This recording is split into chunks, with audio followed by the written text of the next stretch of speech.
Vous êtes en direct des ondes de nos radios partenaires pour suivre l'édition de 17h au micro. Je suis Ruket Abdraman. L'agence du barrage de Kandaji a mis en place un comité spécifique ce matin à Niamey en vue d'élaborer une feuille de route sur la mise en œuvre du projet Kandaji. Les détails dans un instant. Dans le cadre de la mise en œuvre du projet de construction de la raffinerie et du complexe pétrochimique à Dosso, le ministère du Pétrole s'est entretenu hier à Niamey avec les experts algériens. On en parle dans ce journal. En partie magazine de cette édition, l'historique de la fondation de la ville d'Agadez. Bonsoir à tous et merci de nous recevoir. Comme annoncé ce matin à Niamey, les dirigeants du barrage de Kandaji et divers autres intervenants dans la mise en œuvre du projet se sont réunis. Suite à cette réunion, un comité ad hoc a été constitué pour la réalisation des travaux. Amadou Harouna, le directeur général de l'agence barrage de Kandaji, nous en dit plus au micro de Hassan Nourou Abdrahman. La rencontre d'aujourd'hui, c'est en fait une cérémonie d'installation d'un comité ad hoc chargé d'élaborer la feuille de route pour une mise en œuvre optimisée du programme Kandaji. Et ce comité a été mis en place par le ministre directeur de cabinet du président de la République, qui est le tutelle du barrage de Kandaji. Aujourd'hui, c'est l'installation de ce comité-là qui comprend 24 membres venant de tous les horizons, de toutes les expertises, pour travailler, pour réfléchir et élaborer au plus tard dans 3 mois une feuille de route pour la mise en œuvre du programme Kandaji. Élaborer cette feuille de route-là, de préciser vraiment les actions importantes qu'il faut mettre en œuvre, de décliner les délais pour les mettre en œuvre et de faire en sorte que tous les acteurs regardent dans la même direction et que très rapidement on avance dans la mise en œuvre de ce programme. Le ministre du Pétrole, Dr Sahabi Oumarou, s'est entretenu hier à Niamey avec des experts algériens de la société Sonatash en visite de travail au Niger. Cela entre dans le cadre de la mise en œuvre du projet de construction de la raffinerie et du complexe pétrochimique à Dosso, pour lequel la société algérienne entend accompagner le Niger.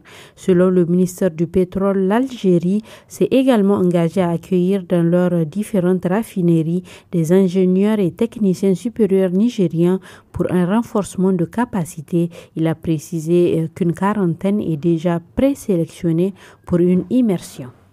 Le Premier ministre Ali Mohamed Lamine Zen, mandaté par le chef de l'État, le général de brigade Abdrahman Chani, a assisté hier à Accra à la cérémonie solennelle de prestation de serment et d'investiture du nouveau président ghanéen John Dramani Mahama.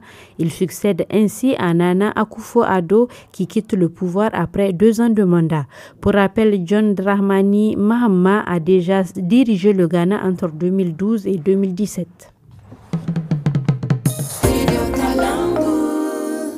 Autre aspect de ce journal, à l'hôpital de district de Tanout dans la région de Zender, les agents de santé utilisent les différentes consultations pour offrir aux femmes des dépistages du cancer. Selon les explications de Reinatou Hassan, sage-femme, cela entre dans le cadre de la prévention de la maladie. Elle est au micro de Zainab Amadou. En ce qui concerne les femmes qui viennent à la maternité, soit c'est pour une simple consultation prénatale ou pour un accouchement, ou pour prendre des contraceptifs. Nous profitons de ces occasions pour les sensibiliser. Nous commençons d'abord par leur demander si elles ont une fois été dépistées. Ensuite, on leur montre comment faire la palpation mammaire une fois à la maison devant leur miroir. Si elles arrivent à repérer quelques anomalies, elles doivent immédiatement alerter le responsable du centre de santé. Par jour, nous recevons 4 à 5 femmes qui acceptent le dépistage volontaire pour vérifier si oui ou non leur sein présente des nodules. Santé toujours, une campagne de vaccination gratuite du cheptel a été lancée hier à Tawa. L'objectif, selon le directeur départemental de l'élevage de Kintabaraden, est de vacciner ces animaux pour prévenir certaines maladies qui persistent encore dans la région et dans le pays en général. Boubakar Ousmane Tangam est au micro de Alamine Ouachar. La campagne, on vient de faire la réunion de cadrage ici à Tawa et c'est pour vacciner 90% du cheptel, toutes espèces confondues, et que nous allons vacciner contre 3 principales maladies: la peste de petit ruminant pour les caprins et les ovins, la péripneumonie contagieuse bovine pour les bovins et la pastorolose des camélins. Et cette fois-ci, avec l'appui du CICR, il y a aussi le déparasitage des animaux, 30% 50% des animaux seront déparasités. Ici, le déparasitage concerne seulement les femelles gestantes et les petits animaux. Donc, c'est ça qu'on pense qu'ils sont plus vulnérables aux parasites, donc ils seront déparasités. Direction Difa où la rivière Komadougou-Yobé joue un rôle pour la ville de Difa et ses alentours. Elle la protège contre les éventuelles attaques terroristes.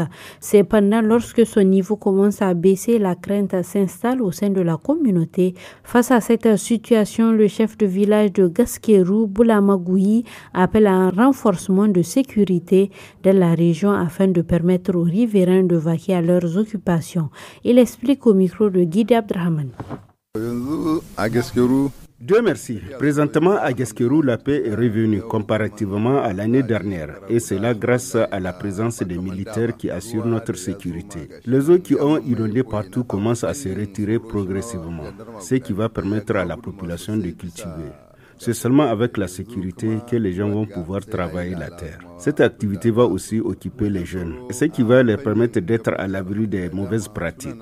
Côté sécurité, l'État a fait beaucoup et qu'il continue dans ce sens pour que les jeunes puissent travailler dans la paix. Dans le village de Kaoura, situé dans le département de Birninkoni, région de Tawa, une association de femmes dénommée Chigaba produisent et commercialisent du savon. Elles écoulent leurs produits dans la ville et les alentours, explique Mariama Moussa, présidente de la dite association. Elle est au micro de Haruna Ibrahim.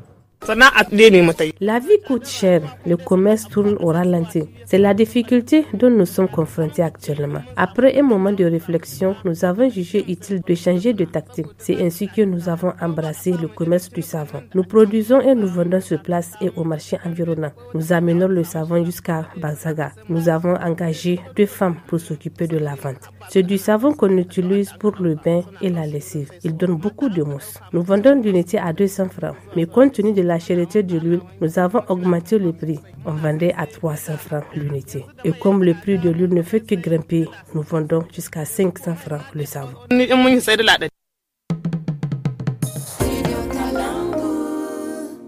11 ans après sa reconnaissance comme patrimoine mondial de l'UNESCO, le centre historique d'Agadez, connu sous le nom de Vieille Ville, est confronté à plusieurs défis, notamment les conséquences du changement climatique. Selon Ali Salifou, le conservateur du centre historique, il est nécessaire de déployer des moyens pour conserver ce patrimoine culturel.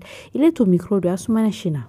Dans la ville d'Agadez, il y a beaucoup d'artisans, surtout les femmes artisanes qui font des productions artisanales mais qui n'arrivent pas à écouler bien ces productions-là. Donc ça, c'est un grand défi pour ces populations-là, pour qu'ils puissent donc entretenir leur maison de façon régulière. Le grand défi auquel nous sommes confrontés aujourd'hui, c'est surtout lié au changement climatique. Parce qu'avant, à Agadez, il ne pleuvait pas beaucoup. Mais ces 3 dernières années, surtout cette année 2024, on a eu des fortes pluies qui ont endommagé beaucoup de maisons. Il y a beaucoup même de maisons qui se sont effondrées. Si cela continue, nous risquons donc de perdre une grande partie de ces riche patrimoine culturel. Des efforts doivent être faits par l'État, par les collectivités, par les partenaires afin que nous puissions conserver ces riches patrimoines culturels. Mais sinon, pour le moment, l'état de conservation il est acceptable. Surtout que les grands monuments, donc les principaux monuments, sont acceptables par rapport à leur entretien. Et d'une manière générale, la population est attachée à ce patrimoine-là. Ils sont attachés à leur maison en terre crue. Donc, et même les populations fournissent beaucoup d'efforts pour qu'ils puissent restaurer et réhabiliter. Parce que c'est un site vivant. Toutes les maisons que vous voyez à Agadez, il y a des gens qui vivent là-dedans.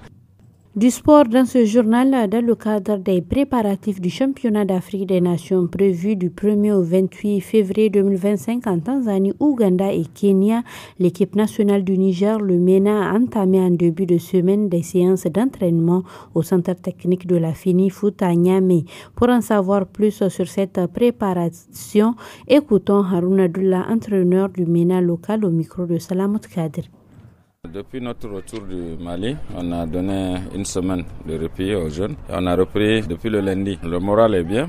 Je pense qu'on a repris un peu le groupe parce qu'il y a des nouveaux qui se sont rajoutés par rapport au groupe qui nous ont qualifiés. Pour le moment, l'effectif est, je peux dire, un peu plus pléthorique, mais c'est le nombre demandé même par la CAF au niveau de l'enregistrement. Je pense qu'on a un groupe qui tourne entre 30 et 33 joueurs. Cette préparation sur 2 phases, localement d'abord.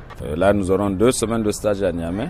ou 10 jours pour finaliser cette préparation. Pour le moment, on est à la recherche d'abord du pays hôte qui va nous recevoir. On a fait des propositions. Certainement que ça sera dans la zone, un des pays où sera organisé ce CHAN, pays plus proche qui présente les mêmes caractéristiques et qui offre des commodités d'installation permettant une bonne préparation de l'équipe pour être prêt le jour J, le premier.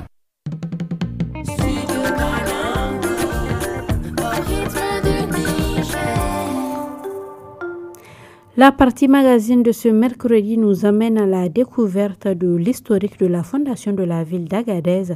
C'est la plus importante ville du nord du Niger, située entre le Sahara et le Sahel. Notre envoyé spécial Assoumana China, en reportage dans la région, s'est entretenu avec Abdrahman Tourawa, natif et ancien maire de la ville. On écoute. Nous pouvons parler d'Agadez à partir du 11e, 12e siècle avec la migration des différentes confédérations Touareg, les originales, qui sont parties des golfes de Sirte à Libye, dans une région qu'on appelle Aoujilla. La première confédération, Oussandal, avait quitté cette contrée pour venir sur les massifs de l'Aïr. Cette première migration a été suivie par d'autres confédérations, les Kelaway, les Kelgrès, les Kelfadé, les Keltamat, où ils ont trouvé une première population autochtones qui étaient négroïdes. Ils ont cohabité et qui l'ont repoussé un peu plus aussi. Chacun est fier de son origine et n'accepte jamais la suprématie de l'autre. Cela a créé un cadre où vivaient des confédérations qui rivalisent entre elles. Et les sages se sont assis pour dire qu'il faut trouver une solution à ces problèmes. Et ces sages ont réfléchi sur plusieurs alternatives. Celle qui a été retenue, c'est de chercher un arbitre qui va diriger à la destinée. Ils ont opté pour chercher un arbitre ici de la monarchie islamique. Pourquoi le choix de la monarchie islamique? Dans les années 1300-1400, le monde islamique était dominé par l'Empire ottoman. Istanbul était la capitale de l'islam. Ces sages, ces religieux, ont envoyé une équipe de 400 guerriers pour aller près de l'empereur de l'Empire turc pour solliciter un de ses descendants pour venir diriger à la destinée de ces peuples nomades du Sahara. Comment ce nouveau dirigeant venu d'ailleurs a été accueilli? Les différentes confédérations, toutes ont assisté à la cérémonie d'intronisation. Donc les sultans Touareg de l'Aïr menaient une vie nomadisante au niveau du massif, allant de vallée en vallée. À peu près sur 80 années, les confédérations ont jugé que désormais les chefs doivent être sédentarisés. C'est aux confédérations de lui rendre visite.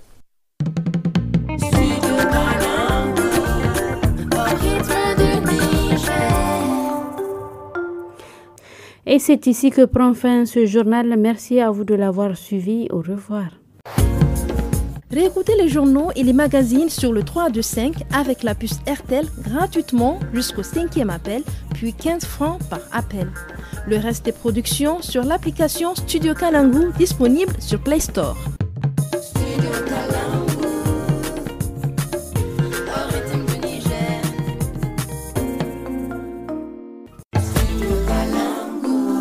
Chers auditeurs et auditrices du Studio Kalangu, à compter du 1er janvier 2025, le réseau des radios partenaires passe de 52 à 30 radios dans tout le pays. Nous espérons que cette situation, qui est indépendante de notre volonté et de celle des radios partenaires, ne sera que temporaire. Studio Kalangu. Studio Kalangu.